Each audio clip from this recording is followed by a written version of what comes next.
Om Anandamayi चैतन्यमयी सत्यमयी परमयी Yogi of Sri Aurobindo. Before coming to this topic, I would like to say something about what is yoga. योगो क्या है? योगो किसे कहते हैं? जून 21 तारीख को हर साल हम इंटरनेशनल डे ऑफ योगो यानी कि अंतर्जातीय योग दिवस मना रहे हैं। उस दिन क्या होता है, हमारा देश और हमारे देश के बाहर सारे विश्व में योग दिवस बड़ी धूमधाम से मना रहे हैं हम। और इसमें क्या होता है, एक योगो टीचर रहता है, एक योगो गुरु रहता है और वो कुछ योगासन, प्राणायाम, आसन को दिखाता है जिसको कि सब लोग फॉलो करते हैं और कुछ फिजिकल एक्सरसाइज, योगासन, प्राणायाम करते हैं उसी दिन। वो चाहे दूसरे दिन जगह करते हैं या नहीं, लेकिन उस दिन सभी लोग बढ़ चढ़ कर हिस्सा लेते हैं और हम योग दिवस मनाते आ रहे हैं। लेकिन दरअसल ये क्या सही मायने में योग है क्या? क्या इसी को योग कहते हैं? और सारे दुनिया में, विश्व में भारत का योग के लिए जो एक अलग सा परिचय है, क्या यही है भारत का योग? हमारा देश का जो संस्कृति का धरोहर है, जो हमारे शास्त्रों के अनुकूल है और विरासत में जो हासिल हुई है योग, क्या यही ये योग है क्या, ना और कुछ? ये समझना जरूरी है। योग तो हम मना रहे हैं, ठीक है, लेकिन ये सचमुच यही योग नहीं है। जिस योग का हम जिक्र करते हैं वही योग नहीं है जो हम मना रहे हैं। तब ये क्या है? खासकर हम देखेंगे जो वेस्टर्न वर्ल्ड में ये योग एक क्या होता है, एक हठ योगों का एक क्रिया होता है और कुछ पोस्चर हम बनाते हैं और जिसका मेन मकसद है फिजिकल फिटनेस है, कुछ स्ट्रेस कमाना है और बॉडी को रिलैक्सेशन करना है। इसी को सो-कॉल्ड योग सब मानते हैं और ख़ासकर पाश्चात्य देश में अभी इसका पॉपुलैरिटी बढ़ता जा रहा है। लेकिन दरअसल यही योग नहीं है, ये योग का असली रूप नहीं है। हालांकि ये योग का एक हिस्सा है जो सो-कॉल्ड हम जो योग कर रहे हैं। ये क्या है? ये महज कुछ शरीर का क्रियाएं हैं जिसको हम योग कहते हैं, लेकिन दरअसल ये योग नहीं है। योग टीचर भी हम कहते हैं, जो योग सिखाते हैं योग टीचर कहते हैं। कि सच में ये योग टीचर है क्या? जिसको योग के बारे में पता नहीं वो कैसे योग टीचर बनेंगे? एक योगी ही सिर्फ योग टीचर बन सकता है, लेकिन ये तो योगी नहीं है। हाँ, हालांकि उन्होंने कुछ माहिरत हासिल की है फिजिकल एजुकेशन में, कुछ आसन प्राणायाम उससे अच्छे से जानकारी है, और जिसके कारण वो योग टीचर हम कहलाते हैं। लेकिन योग टीचर जो हम सोकल कहते हैं उसको अध्यात्म के बारे में शायद पता है कि नहीं, वो योग के बारे में वो जानकारी है कि नहीं, लेकिन हम इसको योग टीचर मान जाते हैं। लेकिन ये योग टीचर कैसे होगा, जिसको एक योगी ही सिर्फ योग टीचर बन सकते हैं। तो माताश्री के एक खूबसूरत बात, ये yogi is self realized who is satisfied with the knowledge and understanding of self. एक योगी हम किससे कहते हैं? माताश्री ने इनको वर्णन किया है कि सेल्फ रियलाइज होना चाहिए, वो खुद आत्मज्ञानी होना चाहिए, खुद को पहचान सकेंगे। जो खुद को पहचानने का मतलब क्या है? मैं को पहचानना, जो फॉल्स आइडेंटिटी को नहीं, जो ट्रू आइडेंटिटी को पहचान पाना, आत्मज्ञानी होना। और इस जो खुद को पहचान सके, जान सके, इसे खुशी महसूस कर सके, इसी को माताश्री ने जोगी कहलाते हैं, माताश्री इसको जोगी मानते हैं। तो यही जो सोकल जोगों में, इसका आसपास तो कुछ नहीं है, वो तो सिर्फ कुछ क्रिया है, योग भोग का क्रिया जैसे मालूम हो रहा है। आज योग भोग के क्रिया मात्र बन जाता है। तुम्हारा शरीर ठीक नहीं है, कुछ मोटापा हो गया है, वजन घटाना है, चाहो किसी योग क्लास में क्लास ले लो, ताकि नहीं तो शरीर ठीक नहीं रहेगा तो बाद में अड़चन आ सकता है। इसीलिए आज कल नया योग का एक फैशन चल रहा है, कुछ और तरीका भी आजमा रहे हैं हम। जंबो क्लास हो कुछ एरोबिक क्लास भी का आज पॉपुलैरिटी बढ़ता जा रहा है, जिसके बदौलत डांस और संगीत के बहाने कुछ शरीर का बनाना है, कुछ वजन घटाना है, कुछ रिक्रिएशन हो जाता है, इसमें कुछ आनंद मिल जाता है, इस बहाने में कुछ स्ट्रेस भी रिलीफ हो जाता है। ये जरूरी है, मैं नहीं कहता हूँ कि जरूरी नहीं, ये सख्त जरूरी है, शरीर के लिए जरूरी है। अगर इसमें आनंद मिलता है और इसमें करने से शरीर के लिए कुछ फायदा साबित हो रहा है तो इसे करना जरूरी है। लेकिन अगर इसी को अगर हम योग कहेंगे तो ये असली योग से काफ़ी दूर है, आसमान जमीन का फर्क है। अगर हम महर्षि पतंजलि के योग सूत्रों को अगर हम देखेंगे तो क्या है, मसल जो अष्टांग योग के बारे में उन्होंने बताया है वो क्या है, अष्टांग योग क्या है? देयर आर 8 लिम्स ऑफ अष्टांग योग, 8 प्रकार का है। क्या है तब, क्या क्या है, व्हाट आर दे ना? एक है यम। यम क्या है? यम है कि अहिंसा, सत्य, ब्रह्मचर्य, इसी को पालन करना है। और जो लालच से मुक्त होना चाहिए, कपट से मुक्त होना चाहिए, इसी को यम कहते हैं। और उसके बाद नियम। नियम क्या है?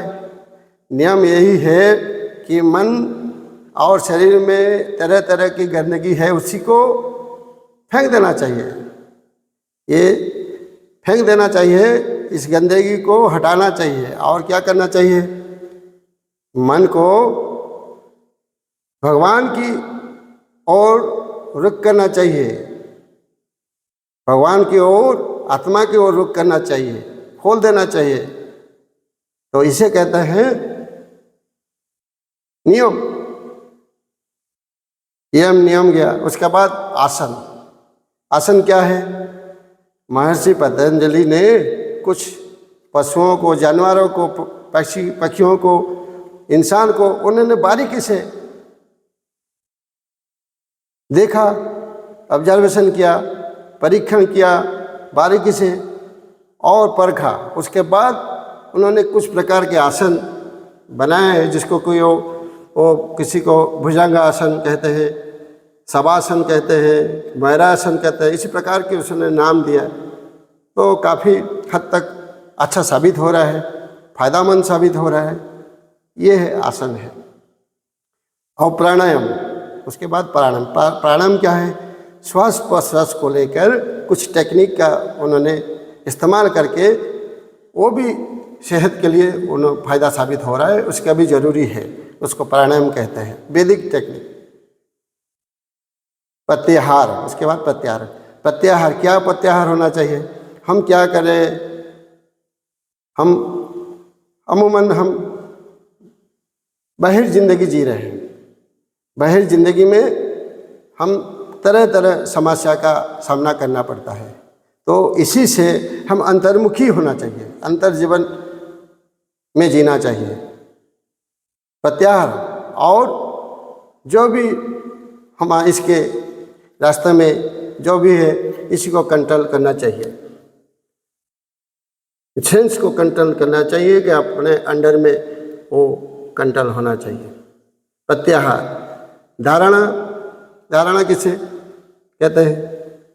कंसंट्रेशन, मेडिटेशन, ध्यान है। और लास्ट स्टेप क्या है? समाधि। वो समाधि क्या है? समाधि एक गहरा उपलब्धि है साधना में। योग में गहरा उपलब्धि इंसान प्राप्त करता है। योगी इसे कहलाता है। योगी क्या है? इक्वानिमिटी लेवल तक पहुंच जाता है, यानी कि स्थित प्रज्ञा। स्थित प्रज्ञा योगी का लक्षण है। तो स्थित प्रज्ञा क्या होता है? जब दुख होता है दुख में अधीर नहीं, और जब सुख होता है सुख में भी ज़्यादा खुश नहीं, वो समाभाव रहना चाहिए हर हालात में, हर समय। यही है स्थित प्रज्ञा। तो इसी लेवल में, समाधि स्तर में जो योग के वो क्या कर एनलाइटेड प्राप्त होता है। इस प्रकार के 8 प्रकार का योग के बारे में महर्षि पतंजलि ने समझाया।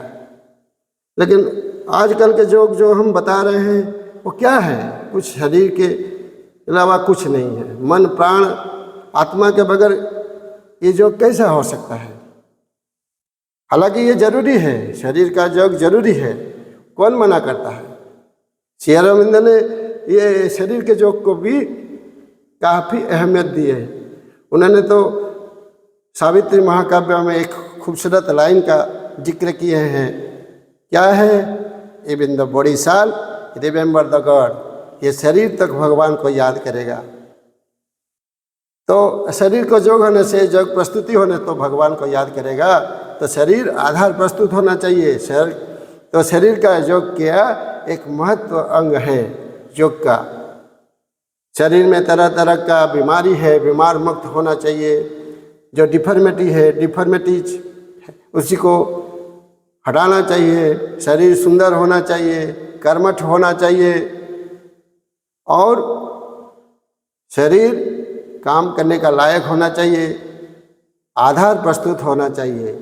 आधार प्रस्तुत नहीं होगा तो कैसे होगा? तो जैसे कि आप अगर चाहेंगे साफ पानी पीना चाहते हैं तो साफ पानी आपको मिल जाएगा, लेकिन पानी जहाँ पर रखता है आधार, वो आधार ठीक नहीं रहेगा। जिस गिलास में आप पानी डालेंगे वो अगर गंदा है, मैला है, तो आप साफ पानी कैसे पिएंगे? इसीलिए जहाँ पर पात्र, जहाँ पर पानी रहता है वो आधार भी साफ सुथरा होना चाहिए। इसलिए शरीर एक आधार है। जिस घड़े में पानी रहता है इस घड़ा जैसे साफ होना चाहिए, तब हम साफ पानी पी सकेंगे। इसी तरह शरीर भी साफ होना चाहिए। शरीर भी बीमार मुक्त होना चाहिए। शरीर भी फ्लेक्सिबल होना चाहिए ताकि वो भगवान का काम कर सके। इसीलिए शरीर एक महत्वपूर्ण अंग है। लेकिन अगर इसी को हम योग मानेंगे तो ये दरअसल सही मात्रा में ये योग नहीं है, ये योग का एक हिस्सा है। और शरीर के अलावा और क्या है? शरीर के अलावा मन है, प्राण है, आत्मा है, इसी के बगैर योग कभी पूरा नहीं हो सकता है, कंप्लीट नहीं हो सकता है। इसीलिए मन है, हम मन को कैसे छोड़ेंगे? मन तो हम बंदर की तरफ हमें नचा रहा है। मन तो बिखरा हुआ है, मन अशांत है, मन चंचल है, मन किसी जगह पर ठहराव नहीं मन का। तो इसी को कैसे हम काबू करेंगे? हम जब खाली बैठते हैं तरह तरह की मुसीबत आ जाता है, तरह तरह भावना आ जाता है और मन भारी हो जाता है। इतना विचार आ जाता है कि हम अगर एक करे कागज में इसको लिखना चाहेंगे तो लिख नहीं पाएंगे। तो क्या, और लिखेंगे भी तो एक के बाद दूसरा विचार आ जाएगा, दूसरा के बाद तीसरा विचार आ जाएगा, इसी तरह विचार ही विचार। हम लिख नहीं पाएंगे, अगर लिख पाएंगे तभी हम इसको पढ़ नहीं पाएंगे, अगर पढ़ पाएंगे तो दूसरे को दिखाने का हम जुर्रत नहीं कर सकते हैं, क्योंकि शर्मिंदगी से हम झुक जाएंगे। इतना विचार आ जाता है और मन भारी हो जाता है। इसे विचार मुक्त करना चाहिए, मन को कंट्रोल करना चाहिए। जब मन जग के परिसर भुक्त होगा, जग के दायरे में होगा, ये सब हो सकता है, नहीं तो कैसे होगा?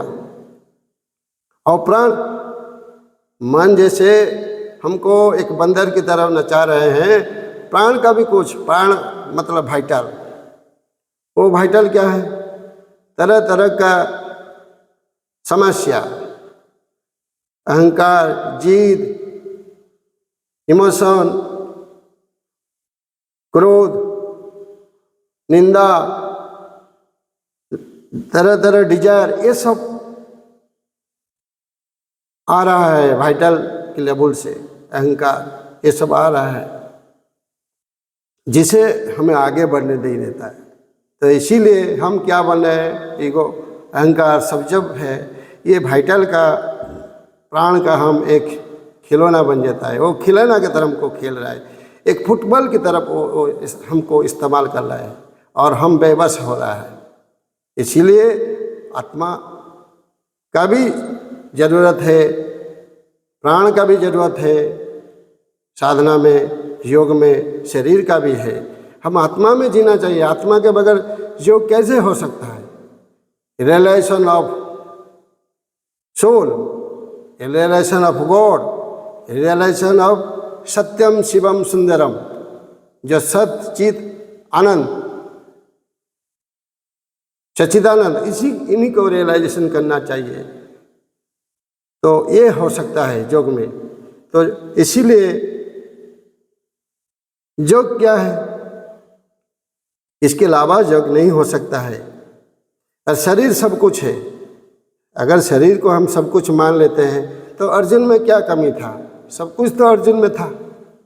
बलिष्ठ था, वो खूबसूरत था, तंदुरुस्त था, और धनंजय, वो तो धनुर्विद्या में माहिर था। उसके बावजूद वो क्यों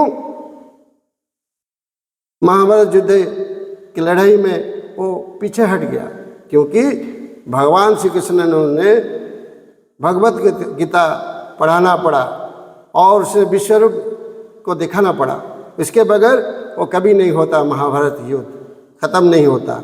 इसका ज़रूरत था। इसीलिए शरीर सब कुछ नहीं है। इससे हमको क्या सीख मिलते हैं, क्या सबक मिलती है कि एक जीवन भी एक जंग की तरह है और इस जंग को निपटने के लिए हमको शरीर के अलावा दूसरा एंटिटी का भी ख्याल रखना चाहिए। वो क्या है? मन, प्राण, शरीर, आत्मा। और श्री अरविंद ने एक बड़ा खूबसूरत शब्द का व्यवहार किया है, वो है साइकिक बिंग चैत्य सत्ता। इसी का भी आविष्कार होना चाहिए, उसके तक हम पहुंचना चाहिए और इसको महसूस करना चाहिए, रियलाइजेशन करना चाहिए। तो हम इसी साइकिक बिंग चैत्य सत्ता में जिएंगे। वो ड्राइवर के सीट में खड़ा होगा तो इसी वो सबको मन, प्राण, शरीर उनके अधीन में हो, तब ये योग हो सकता है। तो ये कोई बच्चे का खेल नहीं है जो। तो इस संदर्भ में जिगर मुरादाबाद का एक खूबसूरत पंक्ति मुझे बेहद पसंद है।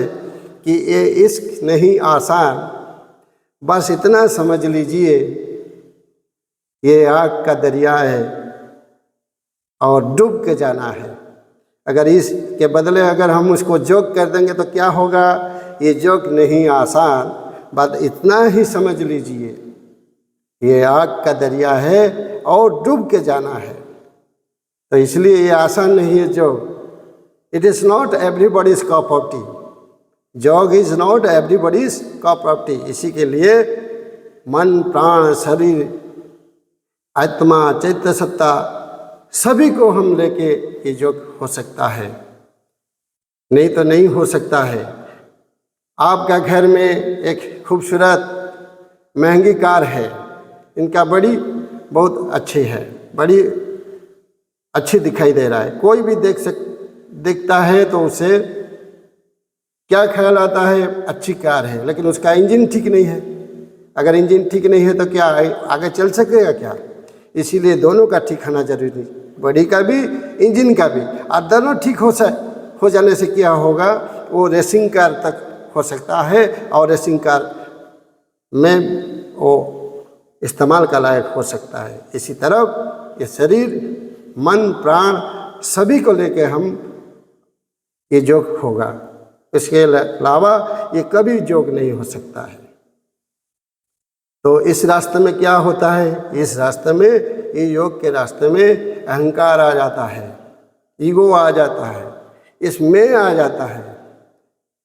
तो इसलिए एक बूंद, पानी का बूंद सागर से कहता है कि मैं तुमसे मिलना चाहता हूँ, क्या तुम मुझे मिलाओगे?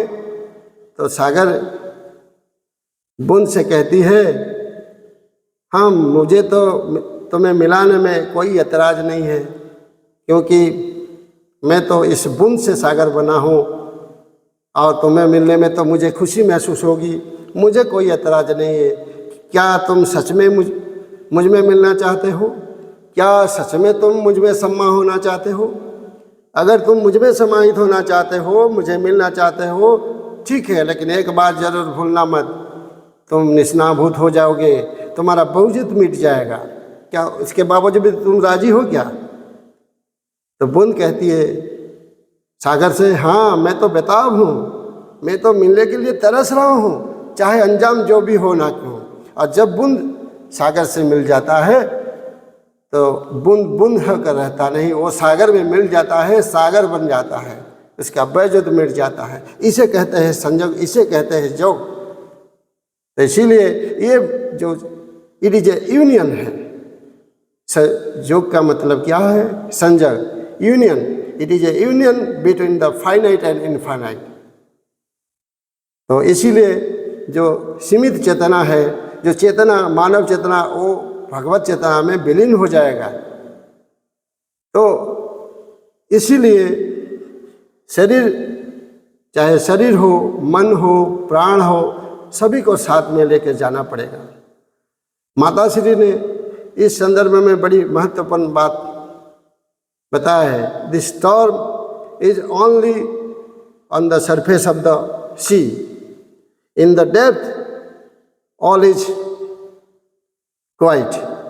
समंदर की ऊपरी हिस्सा में समुंदर अशांत रहता है, क्योंकि तरह तरह के तरंग समुंदर के ऊपरी हिस्सा में दिखाई देता है, इसके कारण समुंदर अशांत रहता है। लेकिन अंदर जाने से क्या होगा? सब कुछ निराला है, सब कुछ शांत है।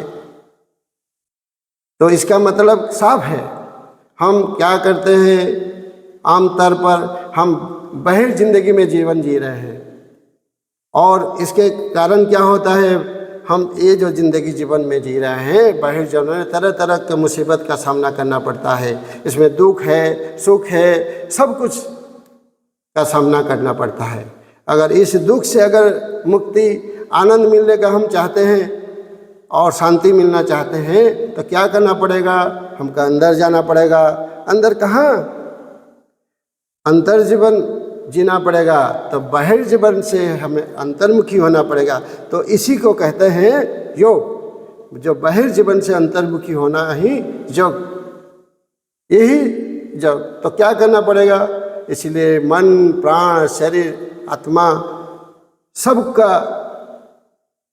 लेकर आगे बढ़ना पड़ेगा, जिसे कहते हैं इंटीग्रल योग, पुण्य योग। श्री अरविंदो से पुण्य योग कहते हैं। तो इसमें क्या है, मन, प्राण और शरीर का रूपांतरित होना चाहिए। रूपांतरित का मतलब क्या है, तुम कुछ हो, तुम्हारा जो भी हो तुम, और तुम्हारा वो बदल जाएगी। वो क्या होगा, वो चेंज हो जाएगी, वो पूरा एक अलग सा रूप में परिवर्तन हो जाएगा। मन, प्राण, शरीर का रूपांतरित हो जाएगा। जैसे कि हम देखेंगे तो इसीलिए हम इसी योग को क्या कहते हैं, रूपांतरित योग कहते हैं। तो श्री अरविंद का योग रूपांतरित योग हम कहते हैं, क्योंकि इसमें मन, प्राण, शरीर का रूपांतरित होता है। कैसे होता है, हम अगर देखना चाहेंगे कि कमल का फूल कितना सुंदर लगती है, कितना सुंदर जब कमल का फूल हम देखती है कितना सुंदर लगती है, लेकिन ये कमल का फूल कहाँ से पैदा होती है, वो कीचड़ से पैदा होती है। अगर कीचड़ से कमल का फूल पैदा हो सकती है तो इंसान की जो कीचड़ की जैसे चेतना, उसी चेतना से हम छलांग मारेंगे और भगवत चेतना में, भगवान की चेतना में रूपांतरित हो जाएंगे। इसी को कहते हैं योग, इसी को कहते हैं संयोग। तो इसीलिए क्या करना पड़ेगा, इसीलिए मन, प्राण, शरीर, आत्मा और सबसे बड़ा चैत्य सत्ता, उसी में जीने के लिए हमें प्रयास करना चाहिए। कैसे हो सकता है, इसीलिए अज्ञान से मुक्ति हो जरूरी है, अंधकार से मुक्ति जरूरी है, और चैत्य सत्ता की तक हमको पहुंचना पड़ेगा। और ये एक रास्ता है, योग का रास्ता है। इसी योग के रास्ते में हम आगे बढ़ेंगे तब। तो इसीलिए इसी को एक रूपांतरित योग कहते हैं। तो इसीलिए ये यूनियन है, तो ये सीमित चेतना अनंत असीम चेतना में विलीन हो जाएगा, रूपांतरित हो जाएगा, ट्रांसफॉर्मेशन हो जाएगा। और इस रास्ते में जो सबसे बड़ा दुश्मन है, कौन है, अहंकार। अहंकार हमें आगे नहीं जाता, ईगो हमें आगे बढ़ने नहीं देता इस योग रास्ता में, योग पथ में। तो क्या होता है ईगो, अहंकार, इसको हटाना पड़ेगा। क्योंकि जब मैं था, हरि नहीं, और जब हरि है, मैं नहीं, इसलिए ये मैं हमें आगे बढ़ने नहीं देता। इसलिए इस मैं को हटाना होगा और खुद को रियलाइजेशन होगा, और खुद के अंदर के तक हमें पहुंचना पड़ेगा। और कभी हो सकता है मानव अति मानव में तब्दील हो सकता है, मानवीय चेतना एक भगवत चेतना में विलीन हो जाएगा, और मानव अति मानव में रूपांतरित हो जाएगा। तो मन, प्राण, शरीर रूपांतरित होकर वो भगवत चेतना में परिवर्तित हो जाएगा, और इंसान खुद भगवान बन सकता है, और मानव दिव्य मानव में रूपांतरित हो जाएगा। और जो मैन कॉन्शियसनेस है वो डिवाइन कॉन्शियसनेस हो जाएगा। इसके लिए एक रास्ता है जिसे हम कहते हैं योग। तो इसीलिए मानव अति मानव में परिवर्तित होने के लिए इसी को जो कहते हैं सुप्रामेंटल योग भी कहते हैं, श्री अरविंद योग को। क्योंकि श्री अरविंद जो कड़ी तपस्या करके ये धरती पर सुप्रामेंटल फोर्स को उन्होंने उतारा है, उसी के बदौलत ये सब क्रिया हो रहा है, और बहुत जल्दी हो रहा है, और ये दुनिया परिवर्तन की ओर जा रहा है, और ये मानव एक दिन अति मानव में परिवर्तित हो जाएगा। तो ये इसीलिए इसके लिए अतिमानस का शक्ति क्रिया हो रहा है, और इसीलिए इसी को अतिमानस से कहते हैं। तो अतिमानस योग के जो अतिमानस शक्ति है वो एक बड़ा जिम्मेदारी निभाएगा, और इंसान भगवान तक बन सकता है। आदि शंकराचार्य जिसे कहते हैं अहम ब्रह्मास्मि, इसका मतलब है मैं खुद ब्रह्म हूँ, यानी कि ब्रह्म मेरे अंदर है। ठीक इसी तरह श्री अरविंद भी ये बात कहते हैं कि एक दिन ये भगवान बन सकता है इंसान, और इसके लिए सब कुछ संभावना है। और ये हो सकता है इंटीग्रल योग, सुप्रामेंटल योग, यही योग के द्वारा हो सकता है। तो इसीलिए इसके बारे में काफ़ी विस्तार से बाद में चर्चा फिर होगी। आज मैं इतने बोलकर अपना वक्तव्य ख़त्म करता हूँ। सबको धन्यवाद, सबको नमस्ते। सर्वे भवन्तु सुखिनः, सर्वे सन्तु निरामया, सर्वे भद्राणि पश्यन्तु, माँ कश्चित् दुःखो भवेत्। ओम शांति शांति शांति। वंदे मातरम।